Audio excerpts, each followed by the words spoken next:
Ya, oke guys, kali ini kita akan membuat podcast ya tentang berjudul penggunaan AI dalam sehari-hari.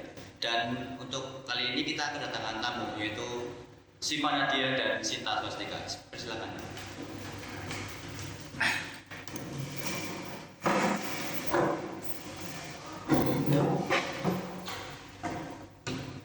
Oke, jadi saya ingin menanyakan pendapat kalian apa itu AI dan pendapat kalian tentang penggunaan AI dalam pembelajaran. AI dalam proses pembelajaran merujuk pada teknologi yang dapat menjadi proses kognitif manusia untuk meningkatkan pengalaman belajar. Ini termasuk penggunaan algoritma untuk menganalisis data siswa, memberikan umpan balik yang personalisasi, dan menciptakan materi pembelajaran yang adaptif.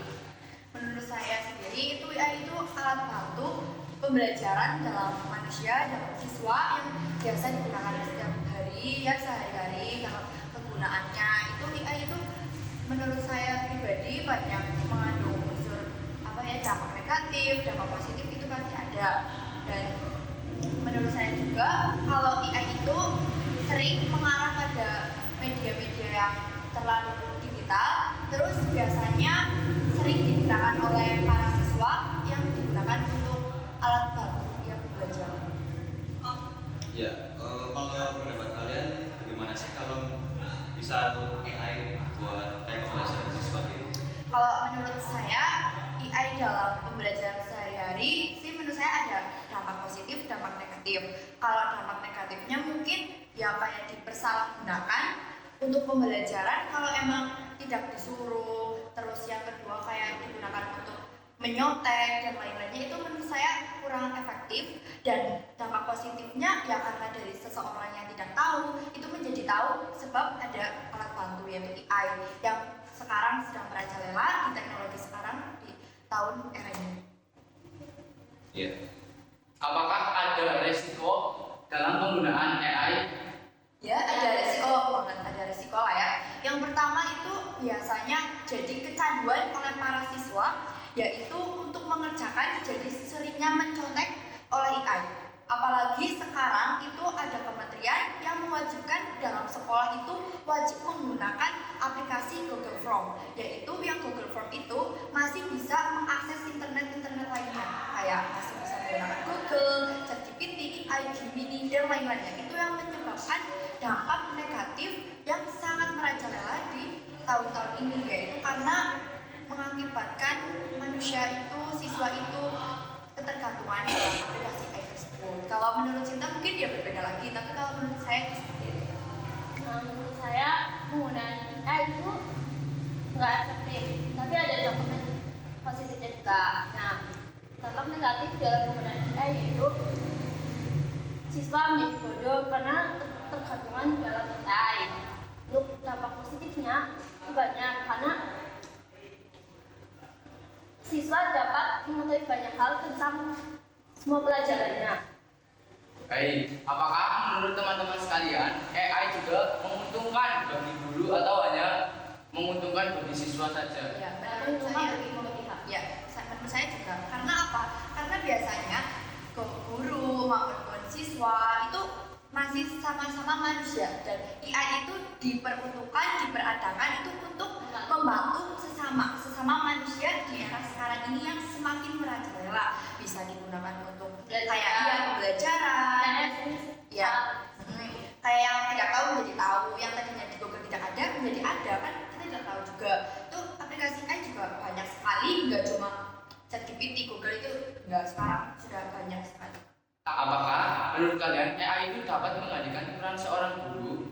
Ya bisa dapat Karena ya dalam tahun sekarang itu negara-negara yang lainnya itu tenaga manusia itu sudah diperkesampingkan, dan untuk tenaga mesin itu yang semakin dimajukan, yaitu kayak robot-robot itu kayak dalam sehari-harian itu dibantu oleh robot, bukan oleh tenaga manusia. Dan itu memang menguntungkan karena bisa membantu dengan cepat, kayak lebih efektif, praktis. Tapi ya pasti di sisi lain ada dampak negatif, dampak buruk.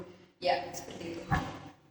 Baik, berarti dapat disimpulkan bahwa juga memiliki dampak positif dan juga memiliki dampak negatif, yaitu dampak positif salah satunya untuk memudahkan siswa dan guru melakukan pembelajaran. Tapi juga AI memiliki dampak negatif seperti membuat siswa menjadi tergantungan atau ketergantungan terhadap AI. Nah, AI itu juga cuma buat ChatGPT atau yang lainnya, bisa berupa untuk videographer, fotografer, dan lain sebagainya yang bisa Anda gunakan. Nah, jadi dalam perkembangan AI itu banyak sekali mengandung dampak positif atau perkembangannya yang dulunya tidak ada menjadi ada, yaitu aplikasi AI yaitu dapat mengubah gambar yang biasa itu menjadi ilustrasi yang tadinya itu hanya pada aplikasi tertentu, tapi sekarang AI itu bisa dengan cara kita mengirimkan foto saja, AI sudah bisa mengaksesnya menjadi ilustrasi, menjadi video, dan lain-lainnya. Dan kita juga bisa, kita ingin apa dan apa, pasti AI akan memberikan jawaban yang terbaik untuk kita. Itu perkembangan yang sekarang. Ya. Tapi kalau begitu apakah bisa peran manusia bakal berganti? Ya. Ya bisa, karena ya saat ini itu lebih canggih. Ya, karena AI mungkin lebih canggih karena menggunakan robot. Nah, kalau tenaga Ya, manusia ya. itu sudah dikesampingkan karena semakin kesini itu semakin maju menggunakan robot. Di luar negeri, di sana-sana itu pasti lebih banyak menggunakan robot dibandingkan tenaga manusia. Nah, maka dari itu ya banyak sekali seseorang yang sekarang menggunakan AI dibandingkan tenaga manusia. Karena dengan tenaga manusia itu mungkin banyak mengurangi waktu, dan dengan AI mungkin mempercepat waktu, kayak meningkat waktu lebih efektif dan lebih praktis. Gitu.